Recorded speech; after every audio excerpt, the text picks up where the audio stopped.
Buenas tardes a todos y a todas. Muchas gracias por seguir aquí con nosotros. Bueno, pues nosotros vamos a hacer la mesa que da cierre al día de hoy. Luego tenemos la actividad y vamos a poner el foco en los municipios de menos de 10.000 habitantes. Entonces, bueno, para ello quería dar la bienvenida a nuestros acompañantes, don Arbay Quintero Castañeda, el consejero de Agricultura del Gobierno de Canarias, Angélica Belén Padilla Herrera, vocal de la FECAM y también alcaldesa de San Sebastián de la Gomera, José María Gómez Medina, presidente del Clúster de Enoturismo de Canarias, y Alejandro Padrón, el vicepresidente del Consejo Regulador de la Denominación de Origen de Vinos del Hierro. Antes de comenzar en las diferentes trabas burocráticas y diversos problemas, ¿no?, que enfrentamos en estos retos en particular, como he charlado con ustedes y todos ustedes pertenecen probablemente no de forma casual, ¿no?, a municipios de menos de 10.000 habitantes, pues antes de entrar más en la actualidad, quería que hagamos un viaje todos juntos a sus infancias, sus adolescencias, ¿no? ¿Cómo eran esos municipios donde ustedes crecieron? Me gustaría que nos contaran a qué municipio pertenecen, qué es lo que guardan, que atesoran con más cariño de haber nacido y crecido en un municipio así, y qué es lo que a lo mejor más miedo les da que se pueda perder o qué es lo que se mantiene. Y bueno, si nos quisieran también contar algún negocio local que recuerden con especial cariño, vinculado al sector primario, algo que haya marcado un poco su infancia y que pueda ser un símbolo de esos municipios de menos de 10.000 habitantes, que es de lo que venimos a hablar hoy. Pues buenas tardes a todos. Yo estoy empadronado en el municipio de Valverde, también fui criado en el municipio del Pinar, casi pertenezco no a un municipio de menos de 10.000, sino a una isla casi con menos de 10.000. Entonces, yo de mi infancia, pues lo que recuerdo sobre todo, que ahora actualmente echo de menos, es el poder salir solo, ya por el mero paso de que hay menos coches, menos tránsito, te dejaban salir un poquito más a la calle tus padres sin tener, en mi época no había móviles, entonces cuando se encendían las farolas, pues coge rumbo para casa. Y así un poquito pues recuerdos que ahora ya no hay, pues hablamos la típica tienda de pueblo que vendía pues el pan artesanal del pueblo, incluso lecheras de leche de la gente de allí, de los ganaderos del propio pueblo allí de Guarasoca, y lo que te dijo, sobre todo el tema de la libertad, de siendo un niño con 7, 8 años, poder salir de casa, no tener miedo a que te pase nada, y ellos que vienen de otras islas, igual esa también es la diferencia que tenemos aquí en la isla del Hierro. Totalmente. Sí, buenas tardes. Coincido con Alejandro, provengo de un pueblo también pequeño, criado en un pueblo pequeño, aunque sí que nací en Santa Cruz. Lo que echo de menos es que no hayan coches, que pudiésemos jugar en la calle, que el panadero viniese tocando la pita y mi madre me mandase, corre que viene el panadero, que yo le tirase la talega por la ventana con las 100 pesetas para que subiese los 3 panes, que viniese el pescadero. Y ahora que nuestra bodega también está en un pueblo pequeño, recuerdo cuando venía el pescadero y ahora sigue viniendo. Siguen tocando en el municipio del Sausal, se sigue recordando las misas de difuntos con un megáfono y siguen viniendo el pescadero todas las semanas para traernos el pescado y la verdura. La verdad que eso es un recuerdo que mis hijas, que son ya nacidas en una ciudad ya un poco mayor, no lo tienen. Así que bueno, pues sí es verdad que se echa de menos. Sí. Bueno, buenas tardes. Creo que no funciona. Ahora sí. Buenas tardes a todas y a todos. Yo también coincido plenamente con lo que comentan los compañeros, pero sencillamente yo echo de menos el sentimiento de vecindad. Yo me crié en San Sebastián de la Gomera, un municipio de menos de 10.000 habitantes. Concretamente pertenezco a la periferia, a una zona rural. En esa zona nosotros nunca gozamos de tener instalaciones deportivas como tienen hoy en día los niños, ni teníamos una plaza, había una pequeña ermita. Allí hacíamos las fiestas del pueblo y teníamos ese sentimiento de vecindad, lo digo desde el cariño, porque mis padres ambos trabajaban, son ganaderos, y nos dejaban con los vecinos para poder cuidarnos. Yo no tenía actividades extraescolares, mi actividad extraescolar era cuidar el ganado, pues alimentar los cochinos, en este caso nosotros también criábamos cerdos y gallinas, y teníamos tareas en casa. además de las tareas escolares. No teníamos actividades extraescolares porque para mí era muy complicado acceder a las mismas, que concretamente, pues como saben, siempre se desarrollan en el casco del municipio. Al pertenecer a la periferia, mis padres trabajar, nosotros no podíamos acceder a las mismas porque no teníamos quien nos bajara y quien nos subiera. Y ese sentimiento de vecindad, de alguien que nos llevara al médico, de alguien con quien poder dejarnos, es lo que más echo de menos de este pequeño núcleo, que hoy en día lo recuerdo con mucho cariño, pero he visto que ha avanzado bastante, para unas cosas bien, para otras no tan bien, porque ya hemos acercado los servicios al ciudadano, si bien es verdad que eso es cierto. En otra hemos perdido calidad de vida porque ya los niños no juegan, los niños o están con las máquinas o están en actividades extraescolares, o sea, tiempo para jugar no hay. Ahora hay instalaciones, pero no hay tiempo para jugar. Entonces, un poquito eso es lo que he hecho en falta. Bueno, buenas tardes a todos y a todas. Para mí es un placer estar sentado aquí, con estas tres personas que me acompañan, bueno, y quien modera, de verdad, que es un verdadero placer. Yo, bueno, soy de aquí del Hierro, como casi la mayoría saben, para el que no sepa, de este municipio de Valverde, pero más concretamente mi infancia la pasé en el pueblo de Isora, poquitos metros más arriba, un pueblo de 750 metros de altura.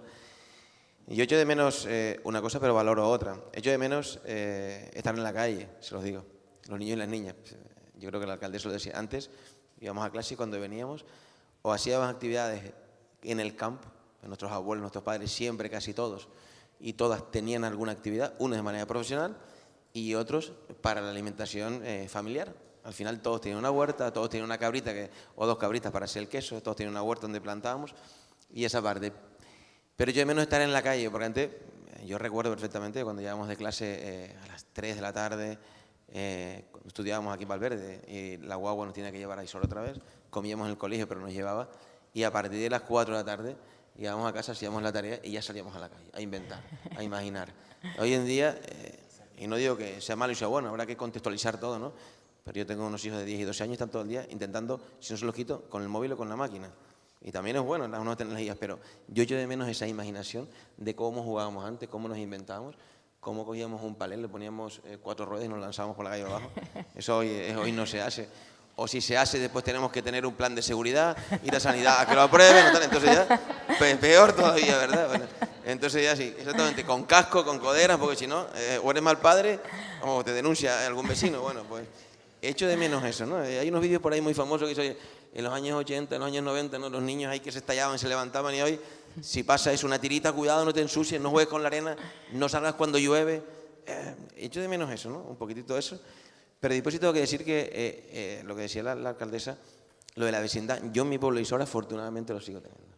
Afortunadamente, si vamos a echar las papas un día, que te lo he hecho con mi padre y mis hijos con el abuelo, pues vienen los amigos el fin de semana y te ayudan a coger las papas, pues hacemos, incluso si alguien tiene que echar un techo, todavía, aquí en el Hierro, prepara los bocadillos de sardinas y al mediodía hace carne a la brasa y vamos todos los amigos a echar el techo. Bueno, todavía, afortunadamente, eso se mantiene. Pero sí se echo lo de menos es que los niños y las niñas estén en la calle jugando con la naturaleza y se ensucian.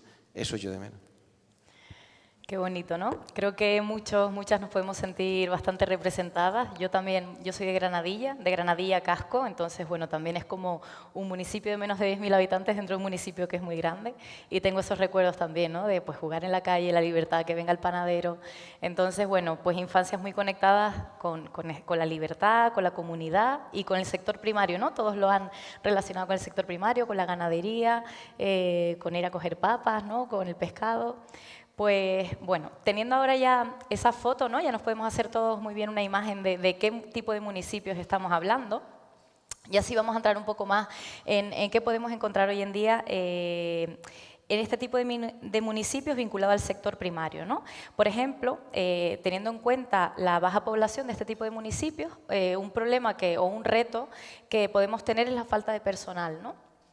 Estamos viendo hoy, por ejemplo, muchos emprendedores, emprendedoras que les une una gran pasión por el territorio. Eso ha sido como un denominador común y es algo que he observado, ¿no? La gente que se dedica al sector primario y que tiene proyectos sobre todo vinculados al vino, tiene un componente emocional muy importante. Lo que pasa es que también parece que pedimos que aúnen en una única persona, puede ser community manager, llevar redes sociales, ser emprendedor, trámites administrativos. Entonces, bueno, teniendo en cuenta que son proyectos vinculados a municipios de menos de 10.000 habitantes, donde la falta de personal puede ser crítica, ¿cómo podemos evitar que mueran de éxito por exceso de carga, ¿no? En este caso.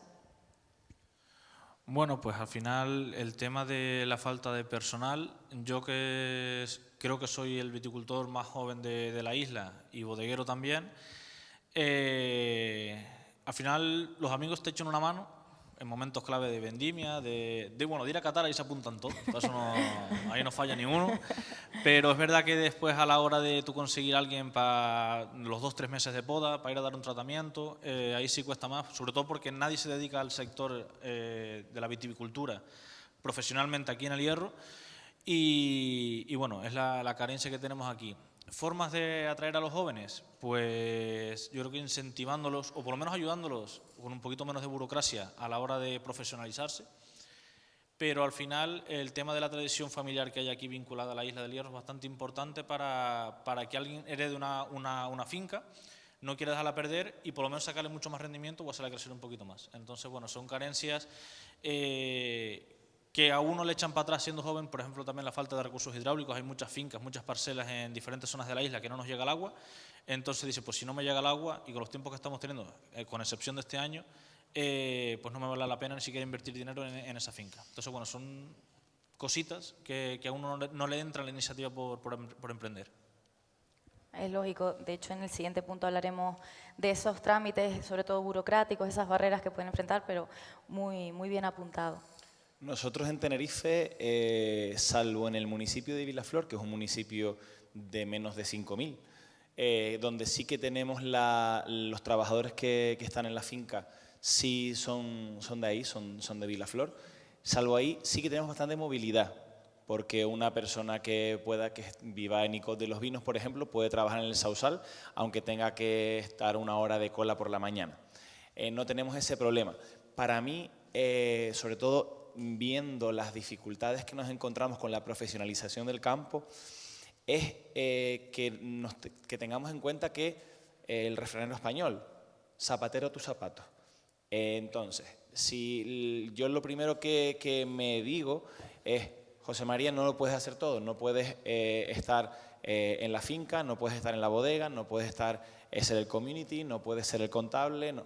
Entonces, en primer lugar, saber dónde está tu lugar y a la hora de apoyar nosotros desde el clúster de no turismo, de decirlo claro y no poner paños calientes a la gente que viene a preguntar. Pero sí es verdad que el sector primario en estos municipios pequeños es el que puede fijar la población y ayudarnos de las escuelas de capacitación agraria y demás para que a esos chicos involucrarlos. Y decir no solamente que tienen que estar trabajando en el campo, sino que, oye, trabajan en el campo y, como se decía antes, oye, tecnificar también el campo para que ellos se vean motivados y que no solamente es estar con el sacho y con la guataca todo el día. Total. Lo tenía el otro día en una conversación acerca de si hay relevo generacional o no, que eso es otra conversación y no la vamos a tener ahora porque nos comería el tiempo, pero a lo mejor sí que hay relevo generacional, pero quieren hacer las cosas de otra manera, ¿no? Y eso que apuntas es muy importante, que tengan el espacio de hacer las cosas de otra manera, ¿no? Que puede ser pues más novedosa. Bueno, yo tengo un punto de vista particular, que es el que reivindicamos mucho en la FECAN. Yo creo que hay 2 partes o 2 puntos claves en lo que comentas. Uno es la vivienda. O sea, tenemos un problema de vivienda, estamos hablando mucho de la España vaciada, pero obviamente si queremos volver al campo tendremos que rehabilitar las casas rurales que hay. Y la mayoría de ellas son de propietarios particulares que han abandonado los terrenos. Hoy en día se tiene una iniciativa en marcha que es con la red Terrae, que es pues, poner a disposición los terrenos para que particulares puedan acceder a los mismos y puedan cultivar la tierra, ¿vale? Pero también tenemos que ayudarles a arrancar y también reivindicamos continuamente desde la FECAM fondos para poder acercar los servicios al ciudadano.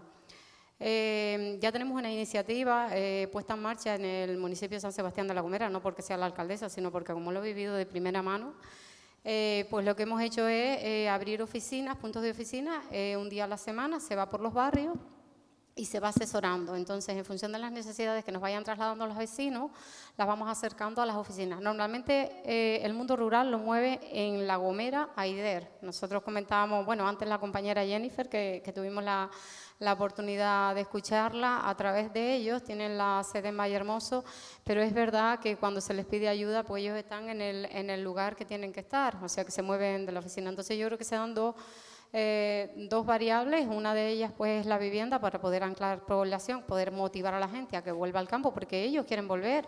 Hay muchos jóvenes que tienen iniciativa y tenemos que aprovechar esa arrancadilla que tienen.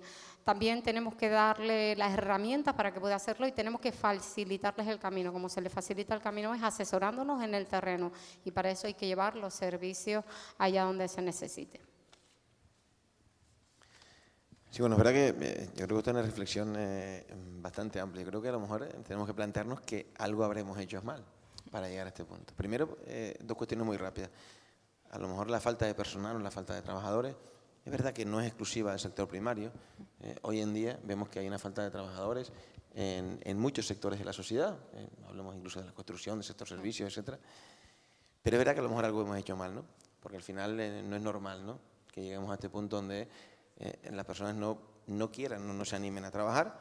Entonces tenemos que hacer una reflexión más profunda de por qué hemos llegado a este punto. Y si hablamos de los municipios más pequeños, de menos de 1000 habitantes, en ese mundo rural, pues todavía se agudiza un poco más, sin duda. ¿Por qué? Bueno, porque tenemos que llevar los servicios. Es decir, hemos concentrado a toda la población en las grandes ciudades. Estamos cada vez más concentrando en las grandes ciudades porque se entendía o se ha entendido que acumulando los servicios, el coste administrativo, el coste funcionario, el coste era mucho menor, pero yo creo que eso fue una visión cortoplacista de todas las administraciones públicas. Aquí hablo desde abajo hasta la más grande, que aquí puede ser Europa, pues así lo entendió en su momento y creo que fue cortoplacista. Al final nos hemos dado cuenta que el abandono del campo, el abandono de sus municipios, pues al final nos está trayendo muchos problemas. Pero es evidente que tenemos que acercar los servicios. ¿Por qué? Porque una familia hoy tiene que tener servicios educativos, tiene que tener servicios deportivos, tiene que tener servicios culturales, porque al final aspiramos a tener lo mismo que existe en las grandes urbes. ¿Que no lo vamos a tener? Es imposible tenerlo, tenemos que ser realistas que no vamos a tener lo mismo, pero por lo menos los servicios básicos tenemos que llevarlo. Porque en el mundo rural tenemos otras compensaciones o otros beneficios que nunca lo tendrá la ciudad.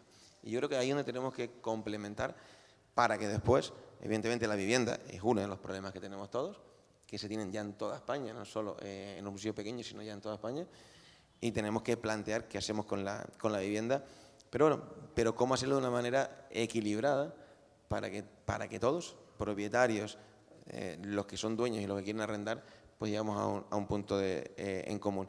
Pero sí es cierto que yo creo que tenemos que hacer una reflexión más profunda de por qué ha pasado esto, por qué llegamos a este punto, y después, evidentemente, por qué emprender hoy en día es tan costoso.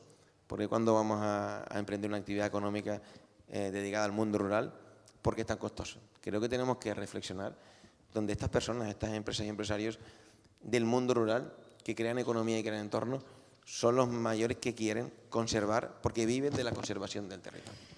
Y creo que se ha banalizado negativamente que esta inversión, esta modernización, en una casa antigua, en un municipio X, que queramos restaurar para hacer una actividad X, pues es verdad que se puede entender que se quiere un beneficio más allá o que estropea. Yo creo que pueden convivir las dos, ¿no? Y ese rechazo, a veces, muchas inversiones en estos municipios se han ido porque después de 5 o 6 años de querer emprender, bien sea una ganadería o otra actividad, ya ni eres ganadero, ni tienes ilusión ni nada y te vas para otro lado, evidentemente. Con lo cual, yo creo que tenemos que hacer una reflexión profunda del territorio, de las zonas rurales, que no es incompatible en invertir, en modernizar con la conservación del territorio. Porque evidentemente lo que tenemos que tener claro todo es que tenemos que buscar rentabilidad, que sin rentabilidad no hay nada. Y yo creo que esa es la base de la cuestión. Pues sí, al final las respuestas se han ido redirigiendo a las administraciones, burocracia, servicios.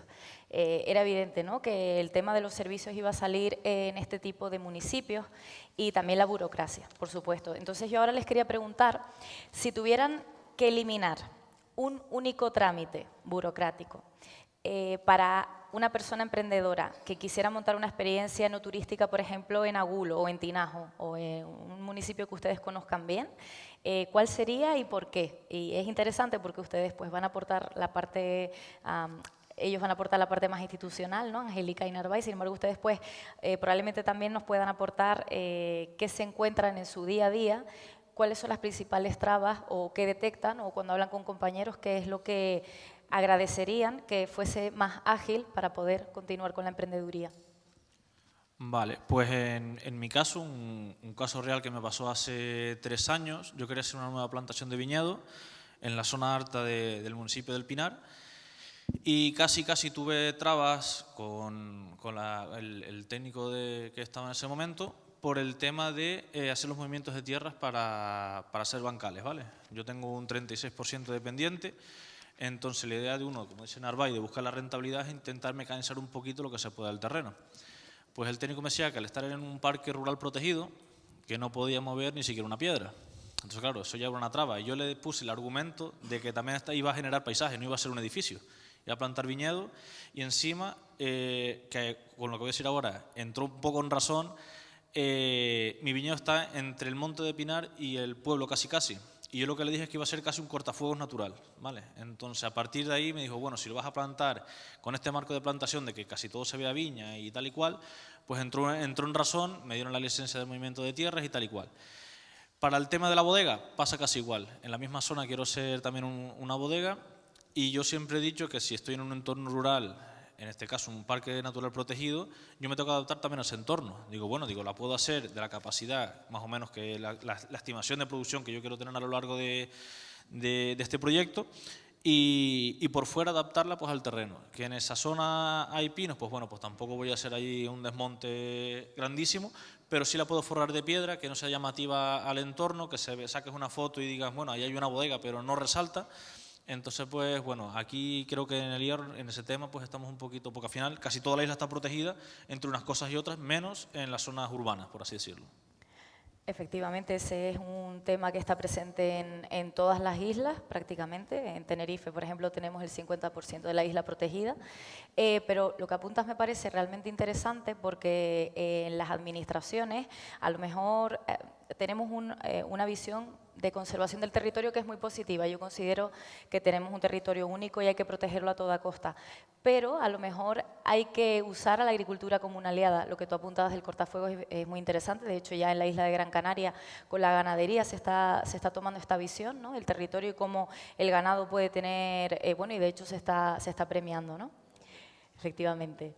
Entonces, me parece interesante lo que has apuntado, la agricultura como aliada de conservación del territorio y no como una enemiga que viene a destrozar un paisaje o a romper algo que está protegido o las cabras que se vienen a comer endemismos. Bueno, vamos a pararnos y a ver cómo pueden convivir las actividades y cómo la agricultura puede ser una aliada. Muchas gracias. En mi caso, que vengo de otro sector y hace 10 años nos metimos en esto de la agricultura y el enoturismo, me encuentro con la dificultad de la burocracia, por la burocracia. Yo siempre pienso que el que hace todo lo que puede no está obligado a hacer más y yo soy patológicamente positivo y siempre pienso que todo funcionario que está enfrente de mí me va a ayudar. A veces, lamentablemente, tengo que pensar, no te pillo, ¿no? Porque yo creo que el que piensa el pliego de condiciones no ha estado jamás en la viña ni jamás en el campo. Porque antes que hablábamos de custodio, digo, oye, custodiar, dice la RAE, que es guardar algo con cuidado y vigilancia. Soy la primera persona, somos los viticultores, los bodegueros, las primeras personas que queremos cuidar y vigilar. Esto también se une con que la picaresca sea un género literario meramente hispano y castellano. Entonces, claro, ahí yo creo que lo hemos hecho tan mal durante muchos siglos que todo, el que piensa el pliego de condiciones está pensando que yo quiero construir un hotel en medio de la platanera y no es así. Pero sí es verdad que me encuentro, y además que tengo ahora enfrente a Suso del Grifo, digo, ¿cuántas dificultades hemos tenido, chicos, para mantener la feria? Antes estaba hablando con Javier de Bodegas del Rebusco. Si el turismo de Tenerife tuviese que pagar por lo que supone el paisaje de la feria o lo que le da, o sea, pagar royalties al viticultor que se desloma en cada una de las ferias, pues los viticultores tendrían, no sé, Ferraris en lugar de... ¿no? Entonces, pienso que eliminaría la burocracia y que no piensen tanto en realidad. O sea, piensen, oye, yo entiendo que es difícil ponerse en cada caso, pero hay que ser un poco laxos. Yo digo que nunca podría ser político porque soy demasiado práctico. Y el tiempo es oro. Planteo relleno el pliego de condiciones, la tiran responderme y cuando me responde, tiene usted 10 días hábiles para responder. Y digo, madre mía, de verdad, a mí la burocracia me cuesta mucho. Y si nosotros, las empresas, que no tenemos la necesidad, se los puedo asegurar, mi padre va a cumplir 79 años y mi madre 80, no tenemos necesidad de ponernos a plantar 8 hectáreas de viñedo en Vilaflor. No tenemos necesidad, gracias a Dios. Pero si ya que estamos generando paisajes, no me pongas palos en las ruedas. Pero, porque a veces, de verdad que me dan ganas de decir, mira, hazlo tú. Vamos.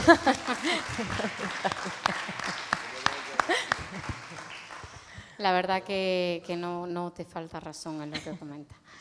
Es complicado estar en política, antes lo comentaba el consejero Narváez, el mayor problema que tiene la administración hoy por hoy, se los digo realmente, es que no hay personal para responder a la demanda que diariamente entra, por ejemplo, en un ayuntamiento, cabildo o como quiera que sea. Es verdad que a veces tenemos que ser más flexibles y adaptarnos a las necesidades, pero también es verdad que a veces se contrapone la opinión que tiene un técnico municipal con la que tiene un agente de la protección del medio. Nos ha pasado también de autorizar en el ayuntamiento y luego tener un problema en la agencia de protección del medio, tener que retrotraer el expediente del técnico, entonces hay que ser muy, muy cuidadosos. La administración está para ayudar, claro que sí, pero es que yo creo que el problema lo tenemos porque tenemos que buscar trámites que sean iguales o que se equiparen en los requisitos que pedimos. Lo que no podemos es presentar lo mismo a 4 administraciones a la vez para un mismo trámite. O lo simplificamos o la gente se aburre, se cansa y se va. Porque aunque nosotros acerquemos los servicios a aquellos ciudadanos que así lo necesitan, señores, esto no camina si todos nos ponemos de nuestra parte. Por eso digo que estoy completamente de acuerdo en que deberíamos ser más ágiles y más rápidos, pero es verdad que tenemos que tener un filtro, hay que poner un freno, porque luego pues también el impacto visual que tenemos nosotros mismos. Yo cuando hablo de nosotros, no del turismo que nos visita, o sea, yo no quiero para mi isla lo que nadie querría para la misma. Yo soy hija de ganaderos y lo que no veo bien es que, por ejemplo, implantar pues una planta de fotovoltaica porque venga alguien y me ofrezca X por ponerla ahí. Eso a mí no me vale.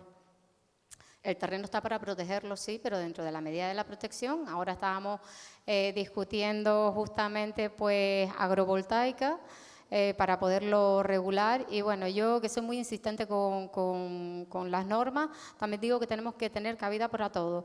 Y soy muy insistente porque veo que hay partes de la norma que no recogen las necesidades que los agricultores, ganaderos y pescaderos quieren que se recojan. Y por eso digo que tenemos que ser flexibles. Tenemos que ser flexibles todos, minimizar todos los requisitos para poder acceder a cualquier trámite. Y desde luego ponernos de acuerdo, porque las administraciones cada una vamos por nuestro lado y le complicamos la vida a los terceros. Bueno, yo creo que el sector tiene muchos retos, ¿no? Tenemos el relevo nacional, que bueno, se puede trabajar mejor o peor, pueden haber más críticas o menos críticas. Tenemos un problema de aguas, sin duda, que se están trabajando en algunos sitios, más lento. Igual tendríamos que ir más rápido, seguro que con muchas críticas constructivas y lo haremos peor o mejor. Pero hay un talón de Aquiles, que es la burocracia. Si a mí me ponen ahora mismo, tenemos el reto del marco financiero plurianual, que nos está preocupando mucho a todos, porque nos va a afectar directamente al sector primario de la RUP, mucho. pero tenemos un talón de Aquiles. Para que todo eso, si conseguimos eso que estamos trabajando, como digo, mejor y peor, es la burocracia.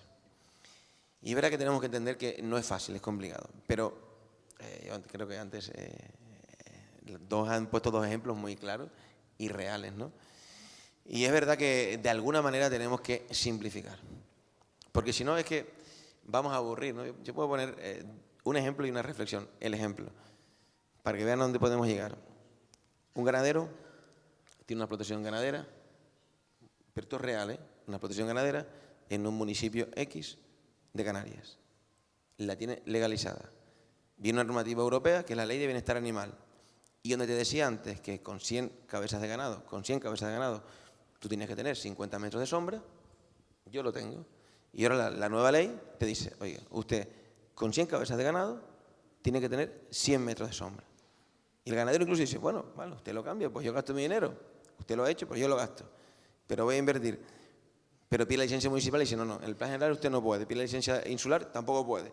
Y el ganadero dice, a ver, si hay una norma europea que me dice a mí que yo tengo que ampliar por ley, que si no soy ilegal, y me cierra.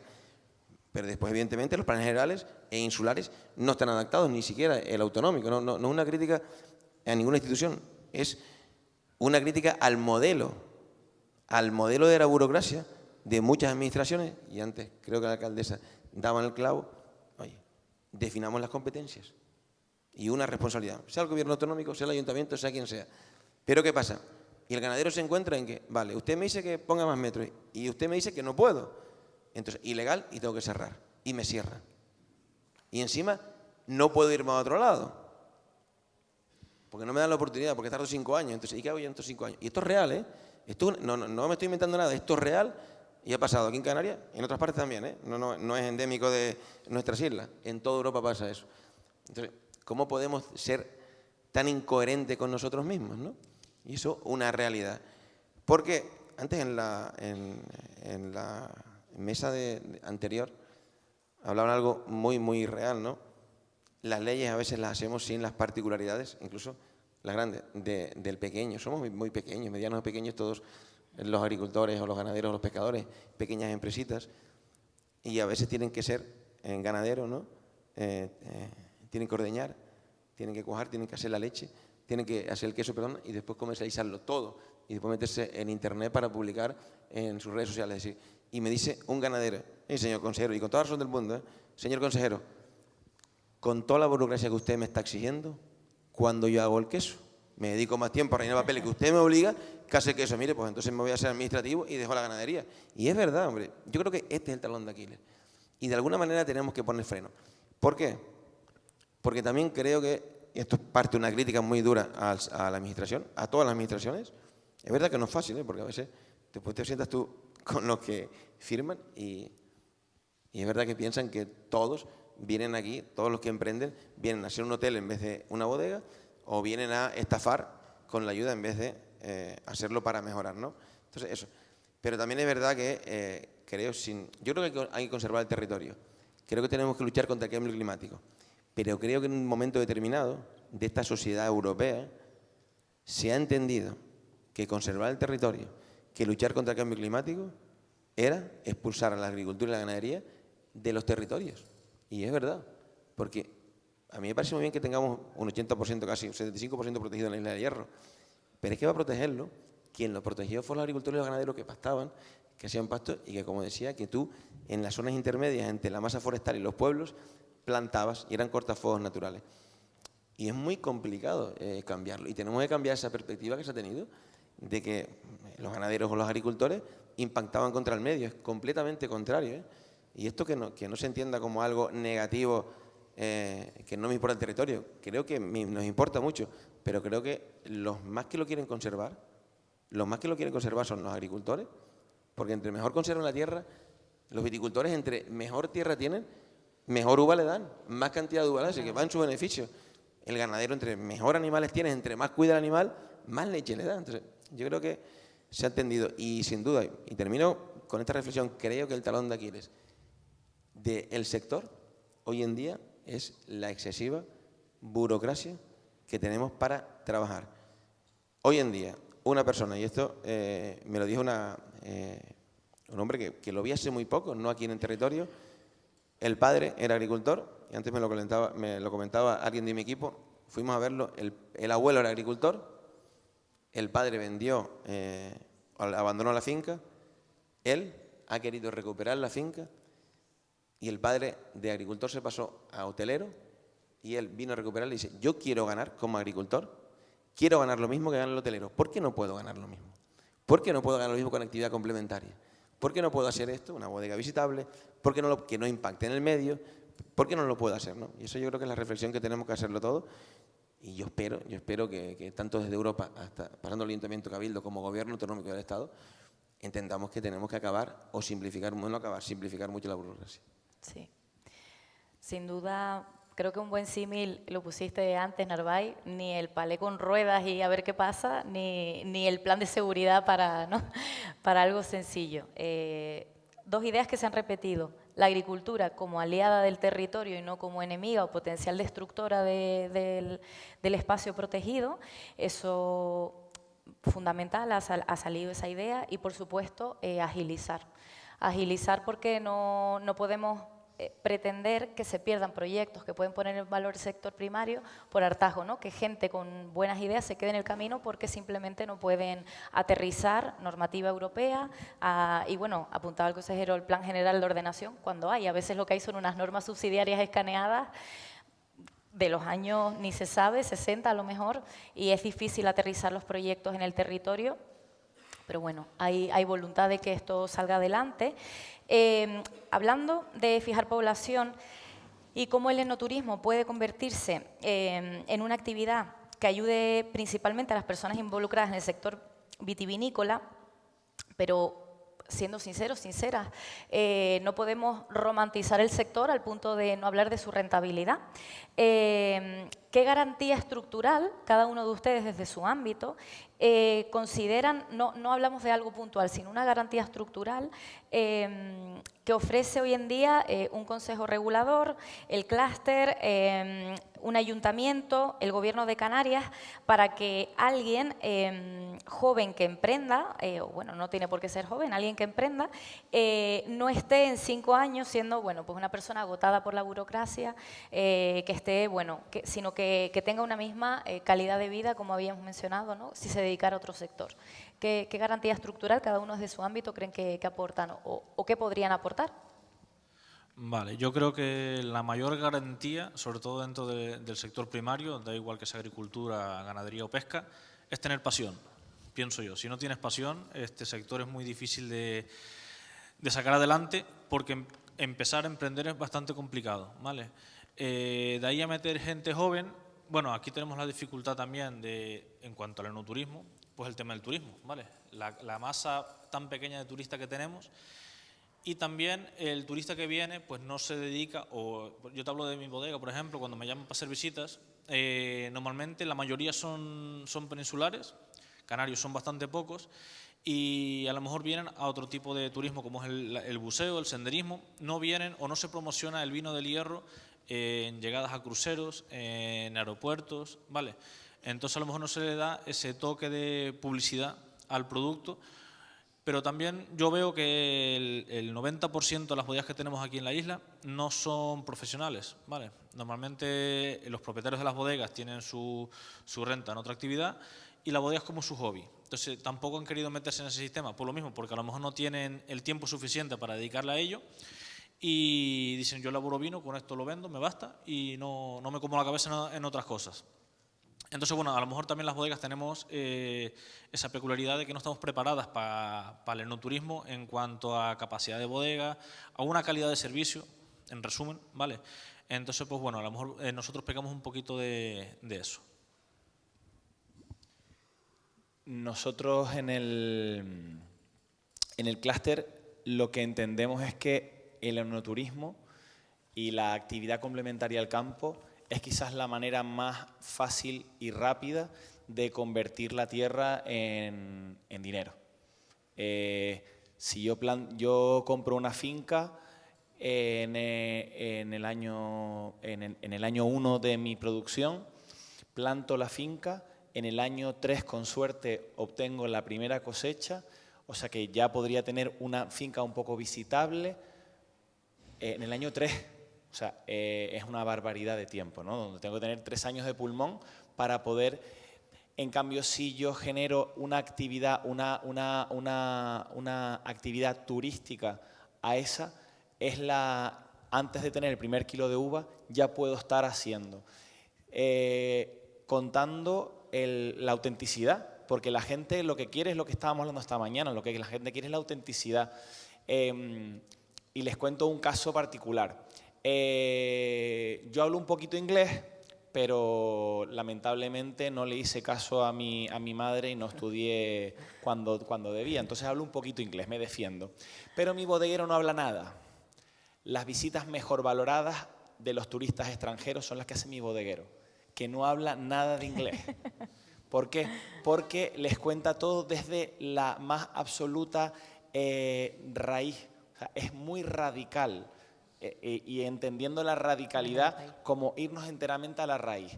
El turista, cuando se da cuenta que tiene enfrente a una persona que no habla absolutamente nada de inglés, pero solamente con su expresión corporal ya le está transmitiendo el amor por la tierra, es lo que hace que eso tenga 5 estrellas en el Google. ¿Qué pasa? Que mi labor es aprovechar eso y que lo puedan comprar de manera fácil. Que la persona pueda, desde que está planificando el viaje, pueda comprar eso y poner en valor eso y vender eso. Y nosotros en Canarias, hasta hace nada, no teníamos motor de reserva, pero es que a las bodegas, ni dándoselos gratuitamente, el Gobierno de Canarias, a través del Turismo de Canarias, da gratuitamente a las bodegas y a las empresas del sector primario que no tengan motor, se los da gratuitamente. Pues ni con esas. Yo siempre que voy a los lugares me pongo a ver, le digo a ChatGPT, estoy en El Hierro, quiero hacer agroenoturismo, ¿qué me sugieres? Y como es un bien queda, y siempre que... Muy bien, José María, muy buena opción. ¿Sabe? Él sabe que me gusta el enoturismo y me da un montón de alternativas. Digo, no quiero que me hagas la reserva ya. Entonces empieza a hacer una deep search, empieza a hacer una búsqueda profunda y no hay ninguna bodega en el Hierro, por lo menos que me diga ChatGPT, que pueda tener una reserva online. Todas me remiten a un WhatsApp. Entonces, yo como cliente que me pongo un poco pejiguera, digo, bueno, pues ya llamaré. Entonces, a veces somos nosotros, yo el primero, en mi negocio, que nos ponemos remolones para utilizar la tecnología. Pero yo creo que la persona que quiere invertir en sector primario tiene que tener claro que hacer turismo del vino o turismo de las papayas o turismo del plátano es mucho más rentable que venderlo. El problema que no es lo mismo sector primario que sector servicios. Y a veces digo, bueno, pues yo como soy el que hace el vino, pues yo también se los voy a explicar y yo también. No, tiene que haber una profesionalización. Y ahí es donde está la dificultad. Ahí es donde yo veo la dificultad que hemos querido hacer todo de todos, porque ¿cómo voy a contratar a un guía? ¿Cómo voy a contratar a un community? ¿Cómo voy a contratar si es que no me da la vida? ¿Cómo puedo contratar a Malva si es que no me salen los números? Sí. Vale, entonces ese es el problema. Sí, después hablamos. Pero yo creo que el mensaje es claro. El turismo dentro de la actividad agraria es la manera más rentable de poder obtener dinero desde el minuto 1. Perfecto.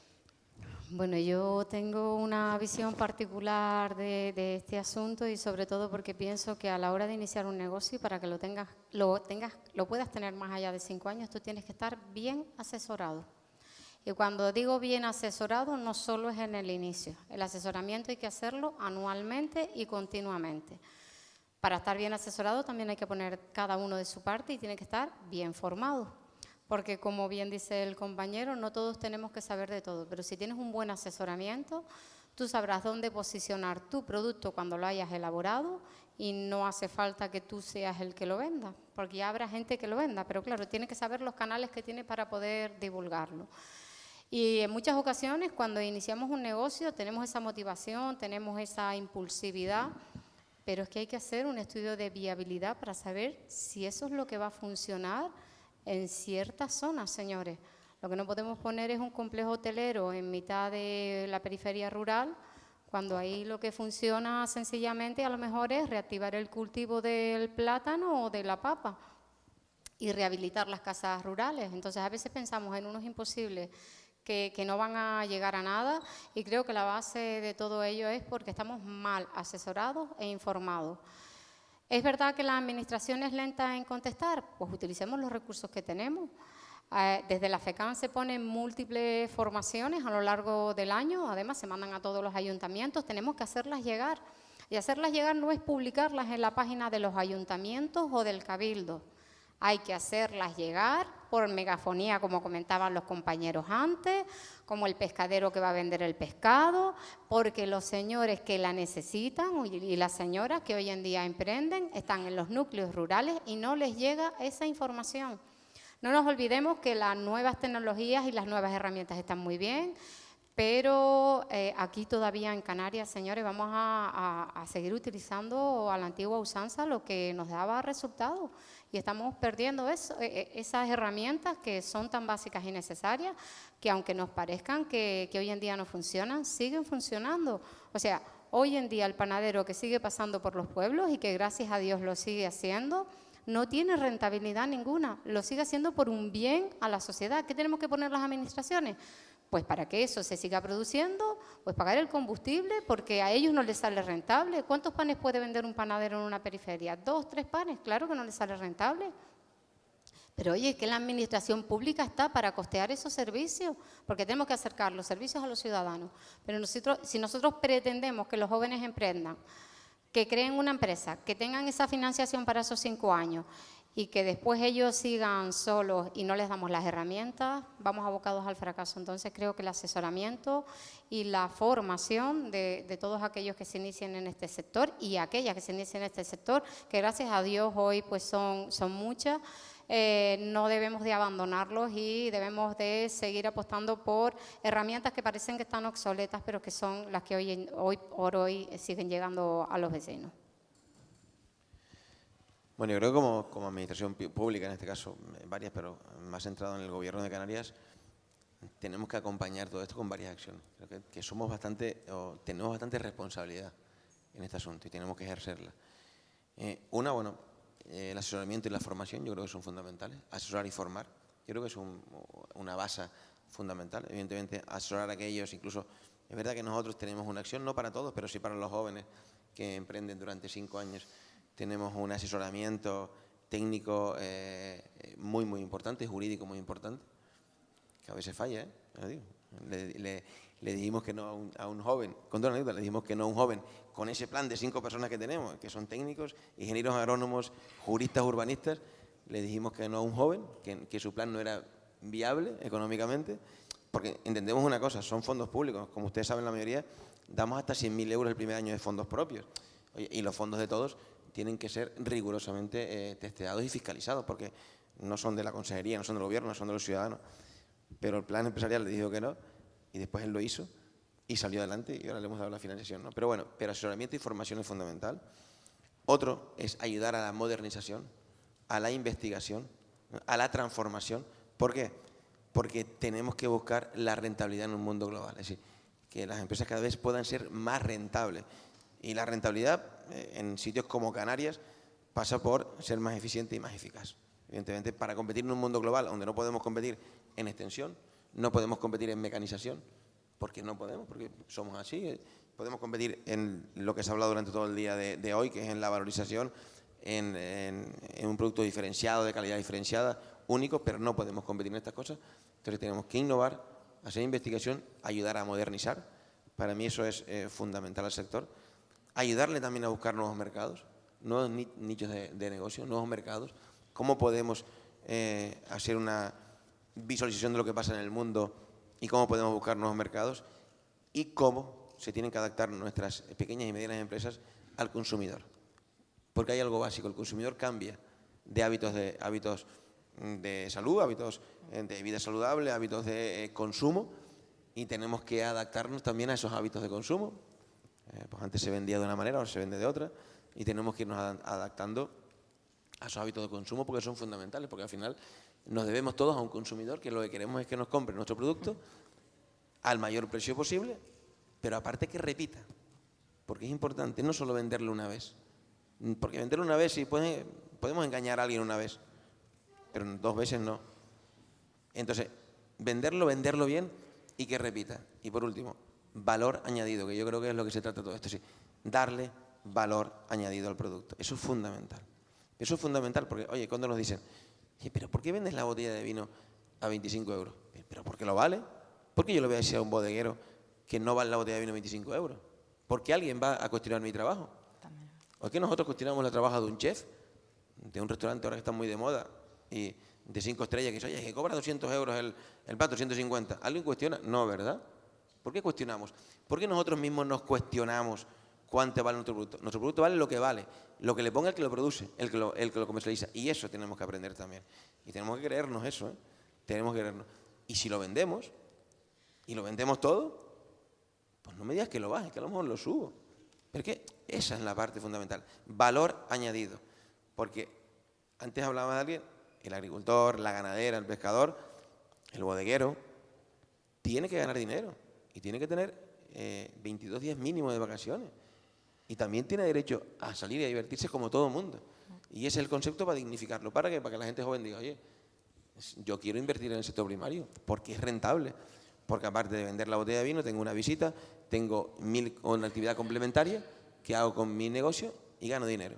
Entonces, yo creo que la administración pública lo que tenemos que ayudar a todos ese concepto, poco a poco, pero al final darle valor añadido a nuestro producto. Totalmente, muy interesantes todas las aportaciones. Rescatando el comentario de José María, con muy buen atino, pues nuestro jurado de los premios de este año, pues premio a Turitop, ¿no? Que viene un poco a tratar de paliar eso que nos comentabas, esa dificultad, por ejemplo, en las reservas para una experiencia. O sea que, bueno, tenemos un jurado muy atinado que ha sabido premiar una necesidad que tiene el sector. Bueno, como ya Gabriel ha estado por aquí pululando y haciéndome señas, tenemos que terminar muy rápido, tenemos muy poquito tiempo ya, así que como cierre yo les quería preguntar cómo se imaginan o qué desean para el sector de aquí a 5 años. Si nos ponemos en 2031, ¿cómo te imaginas que va a estar el sector, Alejandro? Bueno, pues yo espero, por lo menos aquí en El Hierro, que más gente joven, sobre todo que plante viña, ¿vale? Ya que se dedica a hacer vino, paso ya estoy yo, que me contratan a mí y no hay problema.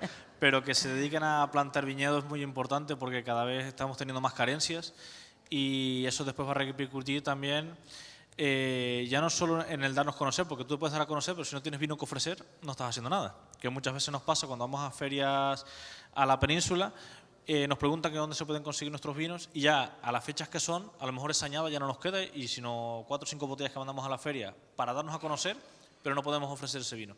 Entonces yo creo que la mayor carencia ahora mismo, bueno, entre otras, pero el relevo generacional aquí en la isla está bastante precario. Perfecto, relevo generacional de aquí a 5 años, un deseo para haber cumplido, José María. Pues cogiendo las palabras de Narváez, que de aquí a 5 años reduzcamos la burocracia y pidamos solamente lo que es necesario pedir. Con eso yo creo que ya vamos para adelante. Yo creo que es un deseo seguramente compartido por muchas personas en la sala. Bueno, y sobre todo que en nuestro afán por ser custodios del territorio, que la administración nos vea como un aliado, nunca como un enemigo, ni como una persona que va a intentar hacer trampa, para que entre todos pues podamos sacar esa ley, que podamos aprovechar esos cuartos de aperos para intentar hacer pequeños espacios donde se complemente la agricultura, porque si no, no salen los números. Angélica. El micro. Yo creo que la misión o lo que yo pediría de aquí a 5 años, que todos los servicios, los más básicos, principalmente estén ya cercanos a las zonas periféricas. Eso nos ayudará a anclar población, ampliar servicios, que eso también es muy demandado, ya lo decía también Narváez, la educación, que es básica y las unitarias ya están desapareciendo, no permitamos que eso desaparezca. Y como administración aunemos criterios para simplificar y equiparar todos los trámites y que no cueste el triple de esfuerzo pues llegar a donde queremos, que es simplemente motivar e incentivar a todo el sector joven en nuestra Canarias. Bueno, voy a decir dos cosas, pero la primera, espero, si se graba lo borra, pero lo voy a decir para que no digan, porque a lo mejor políticamente suena incorrecto. Pero si me preguntan qué me gustaría dentro de 5 años, es tener un sector primario consolidado. Empresarios y empresarias del sector, se los digo, consolidado, fuerte, estable y que ganen dinero. No estoy diciendo aumentarlo, estoy diciendo que los que están, todos y todas las que se dedican hoy en día al sector primario, dentro de 5 años sigan consolidados, con una perspectiva de futuro mucho mejor y solventes, no solo económicamente, en todos los aspectos. Me gustaría siempre la puntita de ese relevo generacional seguir creciendo, pero yo me gusta ser muy realista y con los tiempos que corren, ojalá crezcamos. Lo mismo que a lo mejor abandonan, tengamos ese relevo de que abandona, pues tengamos la capacidad de reponer en chicos y chicas jóvenes que empiecen. Pero un sector consolidado, es decir, que sea consolidado, fuerte. Y lo segundo, que socialmente veamos un sector empresarial, que lo son empresarios y empresarias del sector, que socialmente desterremos esa figura del viticultor o viticultora de hace 40 años, del bodeguero o bodeguera hace 40 años. Hoy son empresarios y empresarias, empresas que generan economía, que generan empleo y que evidentemente tienen un lucro cesante por hacerlo. Socialmente eso, que la gente, igual que se saca una foto y cuelga un selfie en las redes sociales tomándose un gin tonic en un pub bonito, que haga lo mismo y entienda en una finca con un racimo de uva y que socialmente sea igual de valorado. Y que cuando socialmente decimos, oye, pero qué caro es una botella de vino o 1 kilo de calabaza para hacer unas cremas de calabaza para nuestros hijos, buenísimo, qué caro, 1,50 €.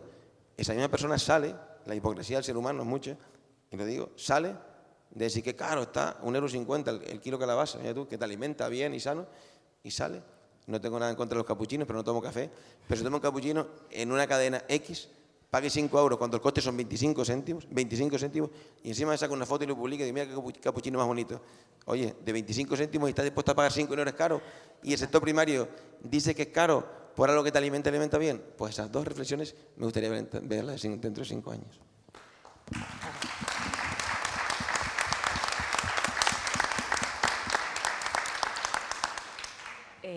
Pues la verdad que no les pongo un pero, comparto los 4 deseos: relevo generacional, agilización de la burocracia, acercar servicios y, como bien apunta Narváez, que la agricultura, hoy en día hemos hablado, hoy en particular hemos hablado mucho de pasión. El territorio, la agricultura se mantiene gracias a la pasión y el vínculo emocional que tienen las personas con su territorio, con su finca, con seguir con un legado familiar o con llegar aquí, enamorarse de un cachito de tierra y quererlo sacar adelante. Pero es importante, considero, y es algo que suelo repetir porque creo que es importante, la agricultura hace desde lo privado una labor que yo considero pública, porque custodiar el territorio no puede ser solo una pasión personal, sino un compromiso de la sociedad con su territorio y, por supuesto, de las administraciones, ¿no? Entonces, bueno, compromiso y pasión hay de sobra, así que, Gabriel, sí hay preguntas del público, me acosa, Gabriel. Si hay alguna pregunta. Muchas gracias. Muy interesante la mesa. La verdad que se han arrojado bastantes temas que yo creo que tienen mucho interés para lo que estamos hablando aquí. Yo me quiero presentar, me llamo Juan Carlos Muñoz, yo trabajo en el área de proyectos de COAG Jaén. COAG es una organización profesional de agricultores y ganaderos. Y como les decía, yo lo que hago son proyectos internacionales. En los últimos 5 o 6 años llevamos varios proyectos sobre agroturismo. De hecho, mañana presento una comunicación con un par de estos proyectos. Entonces, Bueno, nosotros entendemos el agroturismo como un complemento de renta para los productores primarios, para agricultores y ganaderos que quieren, pues, de alguna manera, combatir un poco las dificultades crecientes del sector, diversificando su actividad, complementando con actividades que tienen que ver con su actividad, con su esencia, es decir, sin inventar muchas veces nada nuevo, en el marco de la agricultura multifuncional, etcétera.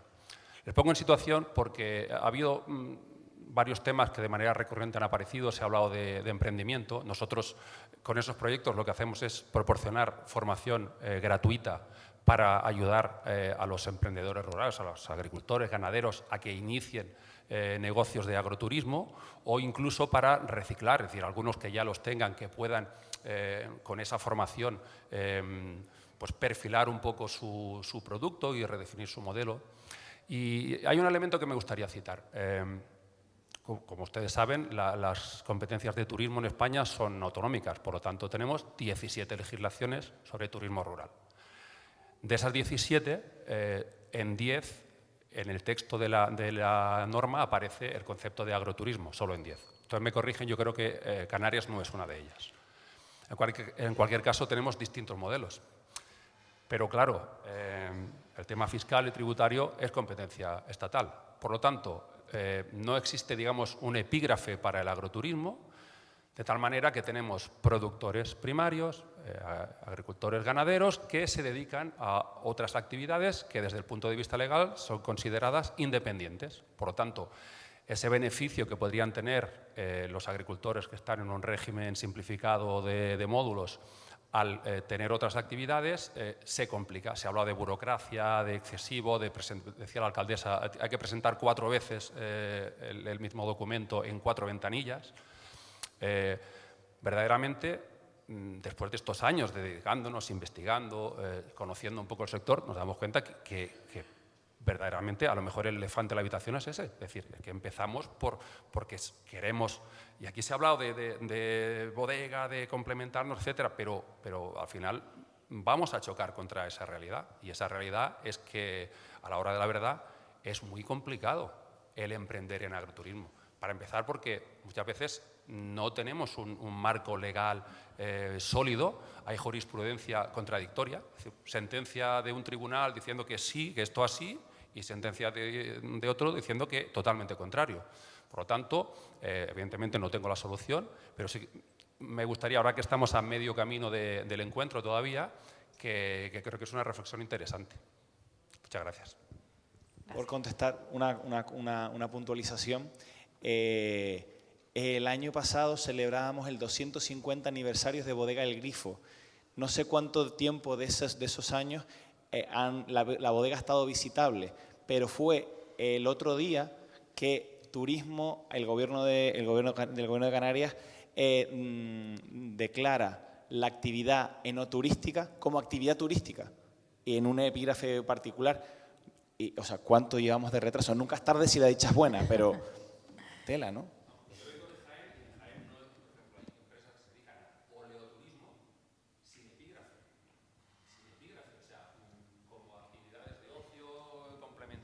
Como museo, como lo que sea. Y un propietario me decía, no, es que yo quiero que me pongas lo que soy. Y dice, es que no existe, te voy a poner de museo, que no soy un museo, que no soy de actividad cultural, que no hay forma. Nosotros socios del clúster han perdido subvenciones por no tener actividad turística declarada. Y gracias a la ayuda de la asociación y que nos hayan dicho sí, en el Gobierno de Canarias ya por fin tenemos actividad enoturística. Sí, así que... Sí, hace 4 lunes, son los lunes, tal día, te lo digo, tal día como hoy, hace 4 lunes declaramos el enoturismo como actividad turística. Y tú lo dices, pero y es realidad, no hay epígrafe, porque eso no corresponde a la comunidad autónoma, la competencia la tiene el Estado, y es verdad incluso que tienes que ir por 2 epígrafes diferentes. Nosotros lo que estamos intentando, y más, en Canarias, por ejemplo, para esa actividad, incluso existe otra ley nueva que es la ley de las Islas Verdes. Es decir, imagínate, encima tenemos 3 islas, que es La Palma, Nueva y El Hierro, con una legislación para actividad complementaria en suelo rústico agrario de, por ejemplo, las viviendas abandonadas que se puedan destinar dentro de una finca agrícola a turismo activo pero agrícola, y otras islas que son Tenerife, Gran Canaria, Lanzarote y Fuerteventura, que no lo tienen. Es decir, encima nosotros lo complicamos más, ¿no? Mejor todavía.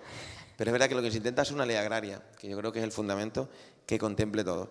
Y que todo lo que esté dentro de la parte agrícola, sea turística, sea industrial incluso, sea industrial, porque evidentemente una almazara, una bodega es industrial, que todo se considere con un mismo epígrafe agrícola. Con lo cual, la renta no tiene que ser el mayor o peor de una actividad, sino la renta es conjunta de todo. Es decir, y tu negocio es agrícola. Y como dentro de la actividad agrícola, puedes tener una almazara, por ejemplo, para hacer aceite, y tienes una bodega, porque es normal. Y tienes que tener una ordeñadora, y no sea industrial, sino sea todo agrícola. Es la intención que estamos teniendo con una ley agraria que esperemos que saquemos, y que hay comunidades autónomas, hay 2 o 3 comunidades autónomas, seguro que la conoces, Baleares es una de ellas, que ya la tienen, esa ley agraria, y contemplan todo este círculo con una actividad. Un fuerte aplauso para el panel.